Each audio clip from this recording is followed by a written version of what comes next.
Hey everyone, it's Gerry Toledo, founder of the Human Leadership Academy, where we change the world one leader at a time by unleashing the best version of you.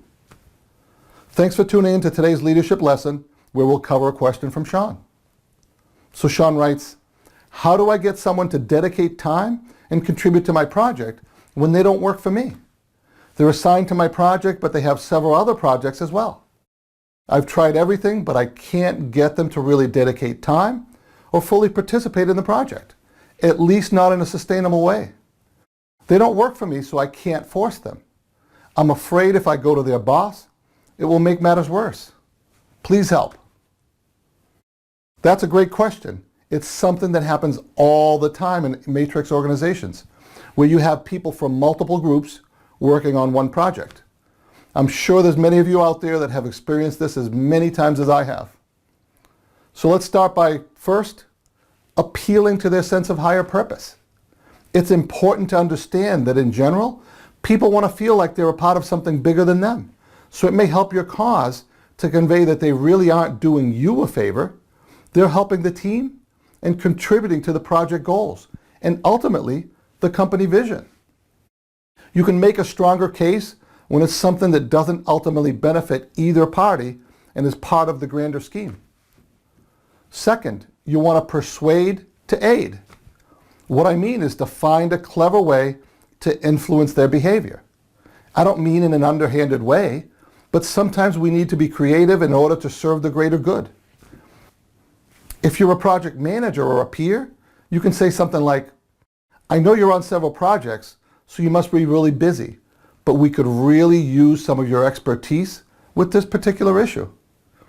If you're a manager or outrank them, you could say something like, the reason I asked you to my office to speak to you in confidence is that we have an aggressive project schedule and the team could really benefit from your experience and expertise with this.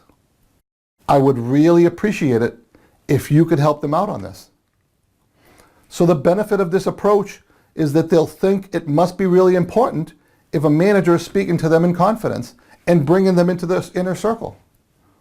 Second, you're appealing to their ego a bit by referencing their experience and needing their help. And lastly, you're personalizing this request a bit more than in the first approach. Coming from a manager, this may go a long way toward engaging their goodwill. Third, fiesta their gesture. What that means is to celebrate their gesture of goodwill in helping you out. When they use their discretionary effort on your behalf, find a micro victory to applaud. Even the slightest gain works. We're looking for any reason to thank them and reward their effort so that we incentivize them to repeat the behavior. Also, it doesn't hurt to bring them a coffee or take them out to lunch. You decide what the assist is worth to you and to the company. An investment in building allies for our mission always provides a return. A display of gratitude goes a long way toward changing their attitude. When all else fails, you can always find a blunt object. Just kidding. Seriously, it's important that you don't take out the big stick if you don't have to. Heavy-handed tactics often backfire and don't usually work long term.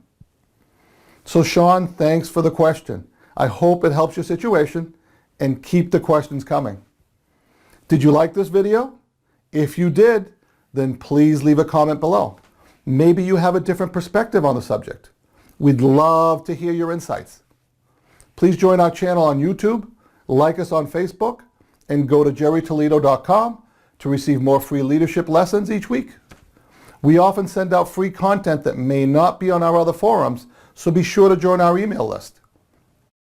Thanks for watching, and remember, step up, take the lead, and make a difference.